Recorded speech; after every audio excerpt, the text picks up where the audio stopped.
Je vous ai dit tout à l'heure que je suis née ici. Même si je suis née ici, je n'ai pas beaucoup vécu ici.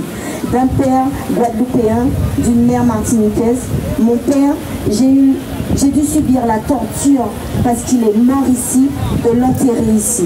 Et j'espère un jour avoir les moyens de reprendre sa carcasse, quel que soit ce qu'il en reste, et de la ramener chez lui. Mais il n'empêche que nous avons beaucoup trop souffert dans ce pays.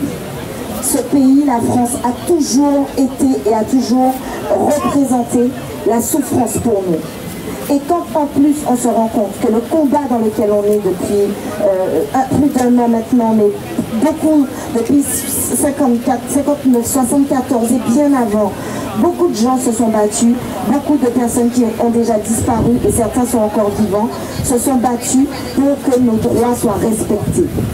Aujourd'hui, après, table ronde à la préfecture, table ronde à la CTM, nous avons fait différentes réunions, nous avons réussi à trouver des politiques chez nous et des députés ultramarins, Mathilde Panot et LFI, et aussi un député européen, des spécialistes d'Europe qui sont venus chez nous pour une dernière fois faire le point avec le peuple cette fois-ci et invité par le peuple, pour pouvoir proposer des solutions au combat contre la vie chère.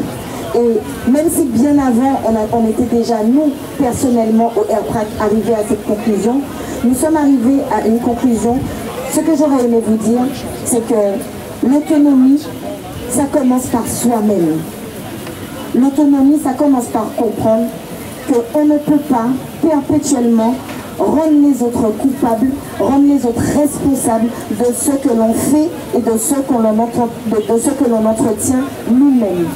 Quand on a commencé le combat contre la vie chère, la première et l'une des seules choses qu'on a demandé à nos populations, c'était au maximum, parce qu'on sait que ce n'était pas possible en totalité, vu la structure de notre économie, de boycotter la grande distribution.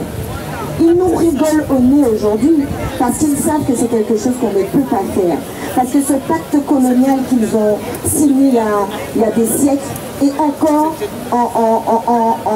en action aujourd'hui et on le voit sous nos yeux quand fièrement avec toute sa famille, on a vu toute sa clique là, sa famille en photo sur les réseaux, Bernard Ayotte vient récupérer la plus haute distinction de la Légion d'honneur parce qu'il s'auto-félicite, il s'auto-congratule entre eux de l'état dans lequel ils nous mettent, de l'état de servitude dans lequel ils nous mettent.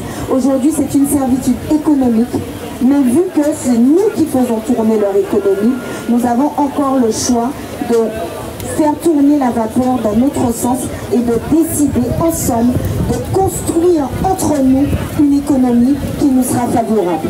Pour ça, j'ai conscience, j'en parle avec Lucien régulièrement en ce moment, qu'il faut qu'on rétablisse la confiance. Au bout d'un an de combat, quelle est ma conclusion personnelle de tout ce qui s'est passé?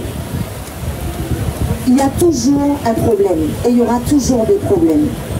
Malheureusement, nous n'avons pas compris comment ils réussissent à nous diviser. Quand les problèmes arrivent, souvent, on veut choisir un camp. On oublie la cause, on oublie l'objectif. On veut choisir un camp, on se divise alors qu'on n'a pas gagné. Moins on est et plus ils profitent pour nous garder dans cette situation.